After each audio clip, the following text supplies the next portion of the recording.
Mobile Task Force Epsilon 76, Agent Cypher, reporting. Many advancements have transpired during my 30-year sabbatical, some for the better. They say this invention called the Internet is the greatest thing since the invention of television. I do not see how it can be. I conducted a surfing session and found nothing but feline photographs and pornographic material. Not so much of an advancement in technology, more of a convenience. Let us continue, shall we? This one is different. It begins with an electronic piece of mail sent internally. From Dr. to Director, Records and Information Security Administration. Subject, revision of SCP-076 SCP file. I have to go on record as saying that I seriously object to the proposed revisions to the SCP-076 Special Containment Procedures file. I know that Redact All Important Stuff already claims it as a security risk, but you and I both know it's just top brass trying to sweep their biggest and most embarrassing mistake ever under the damn rug. Omega-7 happened. It existed. Those people died because you screwed up, and you can't change that, no matter how hard you try to hide it. For God's sake, man, these people guarding him deserve to know exactly what he is and what he did. What we did. How we f***ed up, so they'll know better. Item number, SCP-076. Codename, Abel. Object class, Teeter. Special Containment Procedures. Containment Area 25B is to be located 200 meters below sea level, tunneled out of solid bedrock in a seismologically stable area. Sole access to the containment facility is to be through a vertical elevator shaft separated every 50 meters with a reinforced blast door, constructed of 20-centimeter thick titanium shielding. Elevator shaft shall be flooded with seawater when not in use. Containment Area 25B is to be constructed with the following components. An outer security perimeter against outside threats staffed by security personnel trained in close quarters battle and counter-intrusion tactics. An administrative and support area, ASA, consisting of support facilities and living quarters for on-site personnel. A primary containment zone, PCZ, consisting of a 7-meter cube encased in 1.5-meter reinforced titanium. PCC is to be designed to be flooded and drained as needed, and should remain filled with seawater unless access to contents is required. A 150-meter killing corridor, which is to be the sole access to the PCC from the ASA, including water, power, drainage, and ventilation lines. The walls and the floor of the corridor are to be reinforced in a similar manner to the PCZ, with the addition of an electric deterrent system capable of delivering a 20,000-volt shock. A security station located at the entrance to the killing corridor is to be staffed with no fewer than 3 armed security personnel on watch at any one point in time. Armament is to include, but not be limited to, at least one CIW system on a pintle mount with a clear line of sight down the corridor, with a plexiglass screen to protect the operator from thrown weapons. In the event of a hull breach, all on-site staff are to proceed immediately to the closest security station for weapons and armor distribution. Staff will remain at Alert Condition 1 until SCP-076-2 is confirmed neutralized. Should 90 minutes pass after declaration of full breach without a stand-down order being given by a Level 4 or higher personnel, final contingency measures will be activated, flooding the entire facility in seawater and sealing off the access shaft for a minimum of 24 hours before retrieval is attempted. This will, by necessity, result in the deaths of all on-site staff. Description: SCP-076 consists of 2 components, a stone cube, SCP-076-1, and a humanoid entity contained within, SCP-076-2. SCP-076-1 is a 3-meter cube made of black speckled metamorphic stone. All surfaces outside and within SCP-076-1 are covered in deeply engraved patterns corresponding to no known civilizations. Radioisotope analysis indicates that the object is approximately 10,000 years old. A door is located on one side, sealed with a lock 0.5 meters in width, surrounded by 20 smaller locks in a circular pattern. As of yet, none of the keys have been found, making the door impossible to lock once closed. Interior temperature is approximately 93 degrees Kelvin and cannot be altered by any means, internal or external. Directly in the center of the room is a 2.13 meter tall stone coffin, held in place and sealed shut by several chains of unknown make and substance, which are attached to the inner corners of SCP-076-1. SCP-076-2 resembles a lean Semitic human male in his late 20s. Hair is black and eyes are gray. Skin tone, olive. Subject is 1.96 meters in height and 81.65 kilograms in weight. Numerous tattoos depicting arcane and occult iconography are present all over the body, mostly in the form of leering demonic faces, and ranges from subtle to openly ostentatious.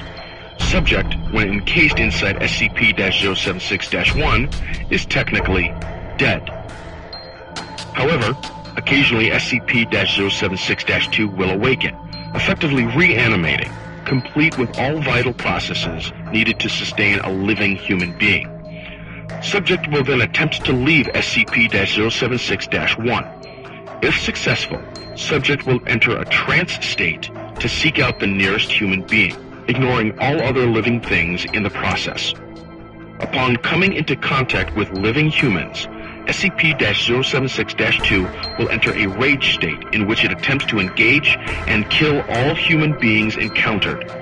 To date, only the subject's death has been shown to be effective in ending these rampages.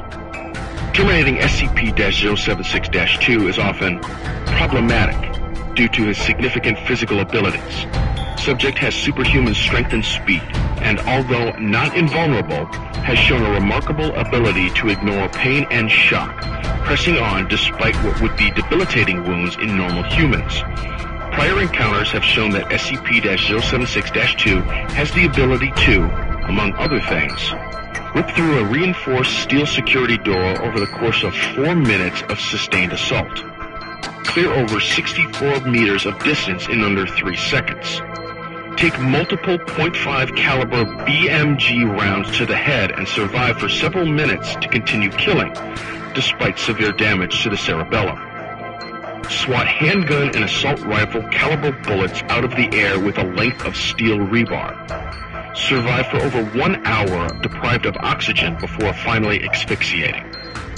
SCP-076-2's most unusual ability, however, is its ability to apparently materialize bladed weapons out of nowhere. Slow-motion video footage reveals that the blades in question are actually pulled from a miniature dimensional rift described as a small hole in space. Where this portal leads is unknown, as is how SCP-076-2 is capable of generating said rifts. Footage of the blades in question shows them to be made out of a completely non-reflective black material appearing as a black void in space. As the blades rapidly vanish after leaving the subject's possession, no structural analysis is possible at this time. SCP-076-2 has effectively been killed several times in various manners. Sustained fire from multiple heavy caliber machine guns. Asphyxiation. Crushed beneath 13.6 metric ton piece of elevator equipment for use on SCP-076-1. Cremation through the use of a thermite TH3 grenade placed directly inside SCP-076-2's open chest cavity. During the worst breach to date, Containment Area 2-5, which previously housed SCP-076, was forced to detonate its on-site warhead as a last attempt to contain SCP-076-2 while it was attempting escape, resulting in total destruction of the site and all on-site personnel. SCP-076-1 survived. Upon death, SCP-076-2's remains will putrefy rapidly until reduced to dust. SCP-076-1 and the coffin within will then slam shut with great force, and the lock will rotate, sealing it shut. SCP-076-2 will then reform within the coffin, a process taking anywhere from 6 hours to 25 years. What posthumous analysis of SCP-076-2 exists shows that it has an internal system highly different from our own, documented in Additional, SCP-076 was found in Mongolia in 1850 by archaeologists from England. All members of the expedition were subsequently killed on the return voyage home. SCP-076 was recovered from the ship by the Society, one of the organizations that later merged into the modern Global Occult Coalition, and placed on display in their inner sanctum.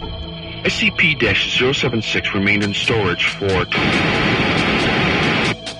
years, until SCP-076-2 became active and escaped on The reason for SCP-076's activation is currently unknown, but it was at this point that the keys to the outer shell were lost. A massive manhunt lasting over 3 years and took place until SCP-076-2 was incapacitated by killing it and causing it to reform inside SCP-076-1, by then retrieved and secured by agents of the SCP Foundation. Subject was in custody for 3 more years under constant supervision and was terminated whenever it became active, although it occasionally was able to escape for short periods of time, often due to security breaches caused by attacks from other organizations. The Foundation's death toll due to this was